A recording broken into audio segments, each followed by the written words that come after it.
Anna बिलारला गेली. सोबत Tom होता. बिलार म्हणजे पुस्तकाचे गावात होते.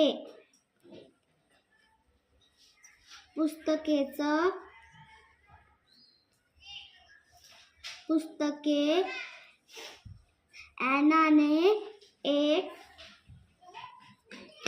पुस्तक घेतले. पुस्तकात खूप गोष्टी होत्या. छान चित्र होती.